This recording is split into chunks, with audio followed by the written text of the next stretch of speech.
2020년 7월 31일 GMC 선교방송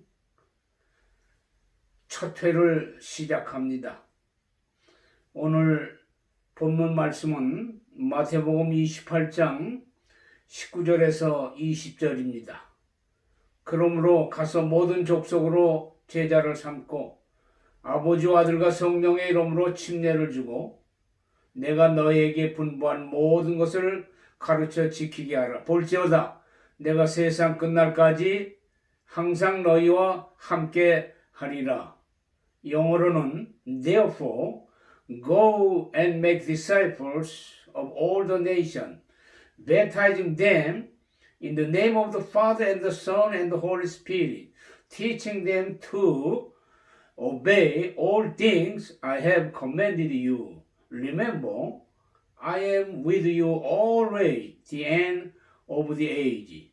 우리 예수님께서 이 세상에 오셔서 우리의 죄를 대속하시기 위해서 십자가에 죽으시고 3일 만에 부활하시고 40일 동안 이 땅에 계시고 마지막 승천하시기 전에 우리 주님께서 우리에게 분부하신 명령입니다. 지상 명령이라고 말합니다. 예수를 믿는다고 하면은, 예수 그리스도를 진정 사랑한다고 하면은 주님께서 이 세상에 오셔서 마지막 분부하신 그 명령을 우리가 잊어서는 안 될 줄 믿습니다. 그동안 부족한 제가 67차라고 하는 긴 선교 기간을 마치고 지난 3월 21일 미국에 와서 코로나 바이러스 때문에 넉 달, 4개월, 10일 동안 집에서 머무르면서 저는 이 기간 동안 너무나도 많은 은혜를 받았습니다. 물론 밖에는 나가지 못했지만 집안에 있으면서 그동안 부족했던 기도를 열심히 할 수 있었고 또 깊이 있게 성경을 읽고 더 나아가서 바울의 제자 훈련을 지필할 수 있도록 하나님께서 함께 하시고 지혜를 주셔서 드디어 잘 정리할 수 있는 이러한 기회를 주신 것을 생각할 때 얼마나 감사한지 알 수 없습니다. 아울러 또 GMC 선교 방송을 시작할 수 있는 성령의 감동을 주셔서 오늘 제 1차 방송이 시작됩니다. 정말 이 선교라고 하는 것은 예수 믿는 우리 크리스찬들에게 또 오늘의 교회에게 가장 중요한 사명 중에 하나입니다. 예수를 믿는다고 하면서 오늘의 교회가 선교적인 사명을 감당하지 못한다고 하면은 존재 가치가 없는 줄 믿습니다.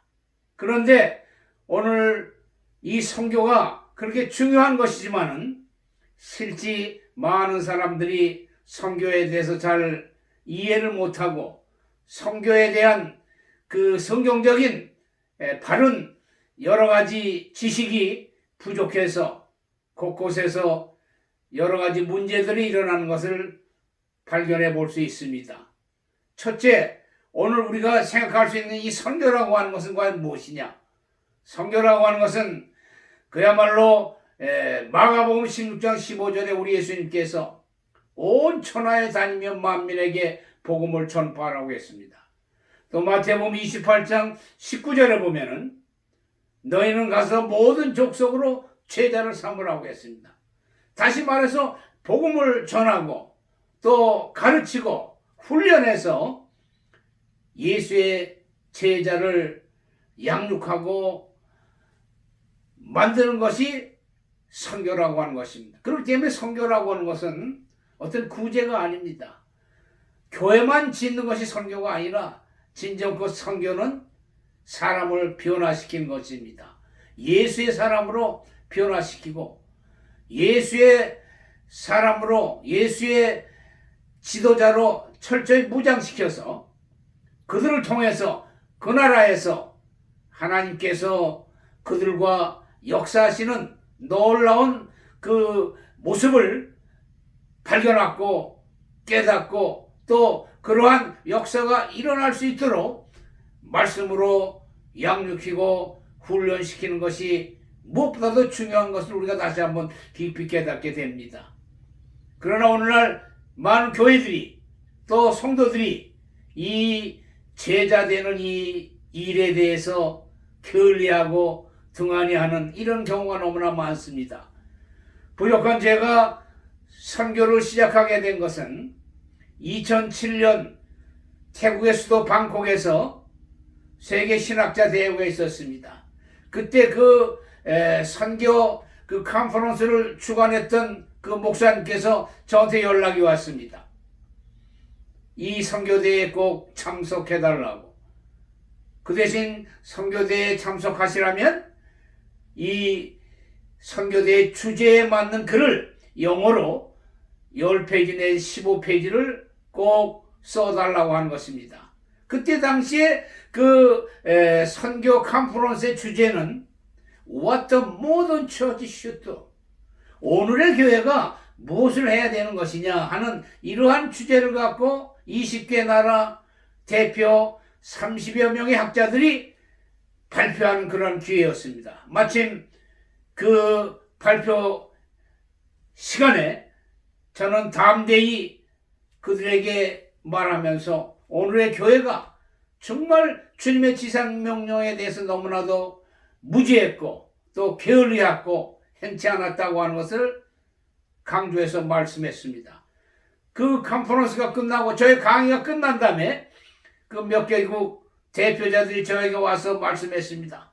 오늘 당신이 강의한 그 내용이 오늘 강의한 당신의 말씀이 우리나라 기독교 교회에 꼭 필요하니 와서 강의해달라고 하는 그런 그 부탁을 받았습니다.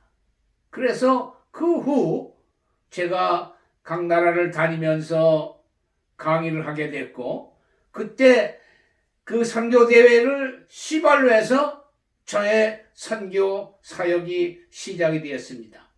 그동안 15개국 또는 67차라고 하는 긴 선교 여행을 다니면서 많은 사람들을 훈련할 수 있었고 또한 많은 나라의 그 교계 지도자들을 만나서 서로 의논하고 서로 대화하고 오늘날 우리가 과연 어떻게 선교를 해야 되는지 더 나아가서 우리나라 기독교가 부흥되기 위해서 우리나라 기독교에게 필요한 그 선교는 어떤 것이라고 하는 것을 많은 지도자들을 만나서 제가 듣게 됐고 또 토론하게 됐고 그러한 그 만남을 통해서 하나님께서 저에게 더욱 힘을 주셔서 계속적으로 많은 지도자를 양육하고 또 그러는 가운데 은혜를 받은 사람들이 또 계속 만남을 통해서 저에게 요구해 와서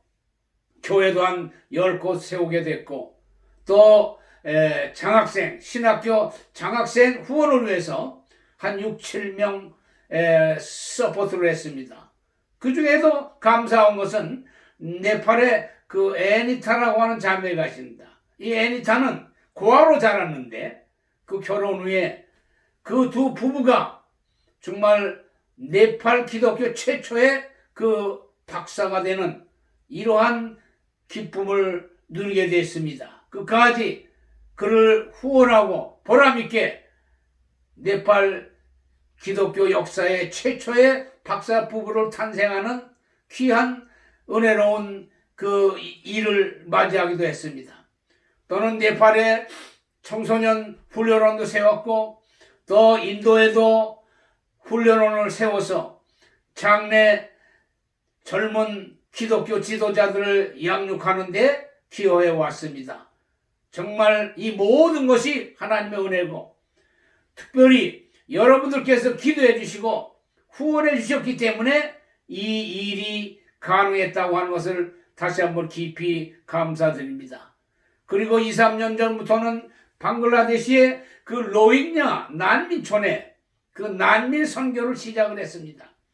이 로힝야 난민은 미얀마에서 온 그 난민들인데 미얀마는 국교가 불교입니다. 근데 이 로힝야 난민들은 거의가 모슬렘인데 이 미얀마에서 그 불교로 개종하기를 강요하고 여러 가지 핍박과 어려움에 견디지 못해서 드디어 그들이 그 나라를 탈출해서 정말 배를 타고 그 벵갈만을 오갈 때 주위의 나라들이 받아주지를 못했습니다.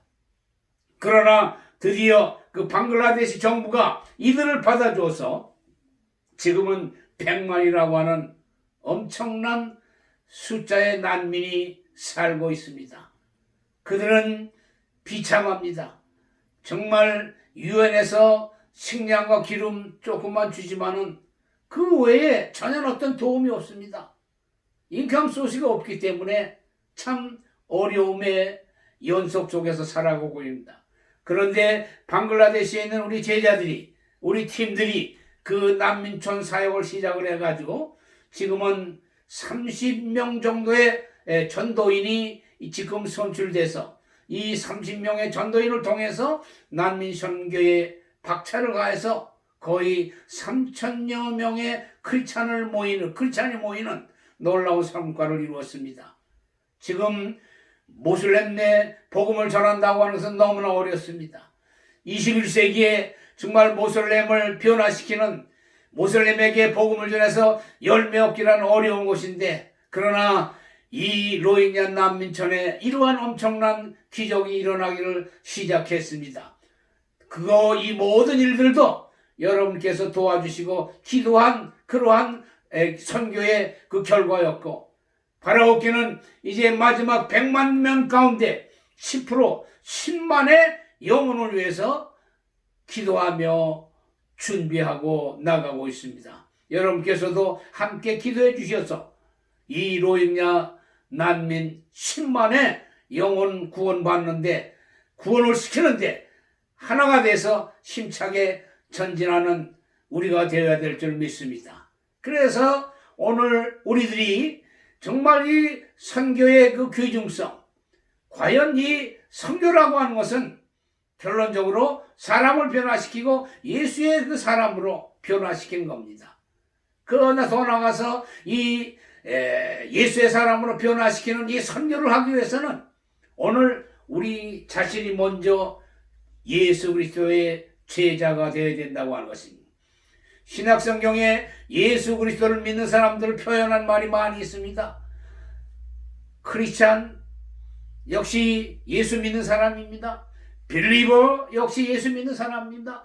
장로, 목사, 집사, 권사 모두 다 예수 그리스도를 믿는 사람들을 표현한 말입니다. 그러나 그 중에 예수 그리스도를 믿는 사람들을 표현한 말 가운데 제자라고 하는 말은 신약성경에 273번이나 나타납니다. 그야말로 가장 많이 등장하는 이러한 그 이름입니다. 그래서 저는 어디를 가든지 과연 이 신약성경은 예수에 관한 제자에 관한, 제자를 위한, 제자들에 의한 책이라고 이렇게 말합니다. Of disciples, for disciples and by disciples.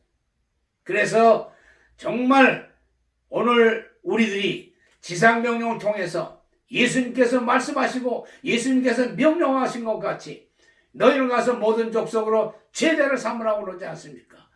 제자를 삼기 전에 우리 자신이 먼저 제자가 되어야 되는 줄 믿습니다.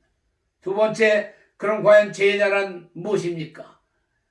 제자라고 하는 그 말, 그 어원상의 제자라고 하는 말의 의미는 learner, 배우는 사람입니다. 또는 follower, 따르는 사람입니다. 예수 그리스도에 관해서 배우고 예수 그리스도를 따르는 사람이 제자라고 하는 것입니다. 더 나아가서 신약성경에 보면은 제자라고 하는 말이 많이 나옵니다. 마태복음 21장 6절에 보면 제자는 예수 그리스도의 말씀에 순종하는 사람인 것입니다. 예수님께서 말씀하실 때, 성경이 말할 때 즉시 순종하는 것입니다. 행동으로 옮기는 사람을 말합니다. 또는 마가복음 15장 43절에 보면은 제자라고 하는 것은 천국을 사모하고 천국을 기다리는 사람을 말합니다. 또는 누가복음 14장 33절에 보면 예수 그리스도를 위해서 자신의 모든 소유를, 자기의 모든 것을 포기할 수 있는 사람이 제자인 것입니다. 아마 제자의 조건 중에 가장 까다로운 조건일 줄 압니다. 그러나 우리가 주님의 은혜가 임하고 성령이 역사하실 때 우리는 능히 그러한 일도 감당할 수 있는 것입니다. 더 나아가서 요한복음 13장 35절에 보면 제자라고 하는 것은 남을 사랑하는 겁니다. 이웃을 사랑하는 사람을 말합니다. 그런데 우리가 사랑을 할 때 주님께서 주신 그 한계, 그 리미테이션이 있습니다. 그 한계가 무엇입니까? 마태복음 5장 44절을 보면 예수님께서 네 원수를 사랑하고 너를 핍박하는 자를 위해서 기도하라고 그랬습니다. 그럴 때 5장 45절에 보면 그럴 때 드디어 마침내 내가 하늘에 계신 내 아버지의 아들인 것이 증명된다고 그랬습니다. 다시 말해서 우리가 원수를 사랑하지 아니하고 또 핍박하는 사람을 위해서 기도하지 않는다고 하면은 우리는 크리스찬이 아니라는 것입니다. 처치 멤버, 교회 멤버는 될 수 있지만은 진정한 크리스찬은 될 수 없는 것입니다. 그렇기 때문에 오늘 교회가, 오늘 크리스찬들이 가장 강조하는 것 중에 하나가 사랑 아닙니까? 근데 이 사랑을 하되 우리는 원수까지 사랑하고 그 원수를 위해서 기도하는 그러한 사람, 그가 진정한 크리스찬이라고 하는 것을 예수님은 말씀하셨습니다. 또한 사도행전 13장 52절에 보면 제자는 기쁨과 성령이 충만한 사람이라고 그랬습니다. 기쁨과 성령이 충만한 사람. 그렇기 때문에 오늘 이 말씀을 요약해 본다 하더라도 제자는 역시 진정한 크리스찬이라고 하는 것을 오늘 우리가 다시 한번 깊이 깨닫게 된 것입니다. 그렇기 때문에 우리가 제자가 되어질 때 우리는 제자를 만들 수 있는 것입니다. 그래서 오늘 우리 예수님께서도 마태복음 28장 19절에 가서, 근데 가기 전에 또 보내는 사람이 있어야 됩니다. 그동안도 여러분들이 기도해 주시고 후원해 주셔서 저를 보내주셨습니까? 그래서 부족한 제가 가서 사명을 띠고 67차를 통해서 많은 기적과 또한 역사를 일으킬 수 있었습니다. 여러분의 기도의 덕분이고 하나님의 은혜요 성령의 강권적인 역사로 아름다운 열매를 맺게 된 것을 다시 한번 하나님께 깊이 감사와 찬송을 올립니다. 특별히 이 코로나 바이러스 때문에 온 세계가 지금 앓고 있습니다. 이러할 때일수록 우리는 더욱 예수님과 하나 되고 예수의 그 제자로서의 삶을 살아가게 될 때 이런 와중에서도 우리가 해야 할 것이 분명히 있다고 하는 것을 다시 한번 깊이 깨닫게 되는 것입니다. 그렇기 때문에 오늘 우리는 정말 이 제자라고 하는 것이 다른 것이 아니라 오늘 우리 진정한 크리스찬을 말하는 의미라고 하는 것을 다시 한번 깨닫고 먼저 무엇보다도 내 자신이 과연 나는 예수님의 제자인가 아닌가를 스스로 다시 한번 반문해보는 귀한 계기가 되기를 바랍니다. 부족한 제가 그동안도 주의 영광을 위해서 힘차게 달려갔습니다. 그야말로 빌립보서 3장 13, 14절에 같이 바울과 같이 정말 뒤의 것을 잊어버리고 앞의 것을 향하여 표대를 향해서 힘차게 달려왔습니다. 67차라고 하는 긴 여정, 정말 하나님의 놀라운 은혜였고 여러분의 기도와 후원의 덕분이었습니다.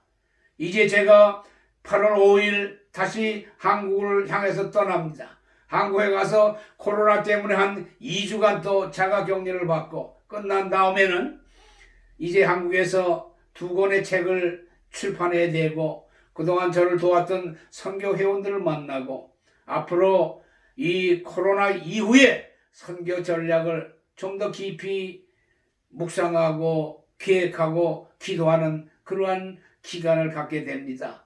정말로 하나님의 놀라운 은혜 앞에 감사를 드리며 이 선교 오늘날까지 도와주신 여러분께 다시 한번 깊이 감사드리고 끝까지 저 주님이 원하는 선교 방향을 향해서 힘차게 달려가는 저와 여러분들이 되시기를 바랍니다. 앞으로 계속해서 과연 그 선교에 대한 것을 말씀드리고 더 나아가서 제가 현장에서 기독교 지도자들에게 그 훈련했던 그 예수님의 교훈에 대한 것도 좀 요약해서 쉽게 여러분들에게 말씀드리려고 합니다. 그러므로 말미암아 우리가 늘 자꾸 그리스도의 그 아는 지식으로 충만해지는 그러한 삶이 되어야 됩니다. 그 충만한 삶 속에 있게 될 때 하나님의 놀라운 은혜와 역사와 축복이 따른다고 하는 것을 다시 한번 깊이 깨닫게 되는 것입니다. 모쪼록 건강하시고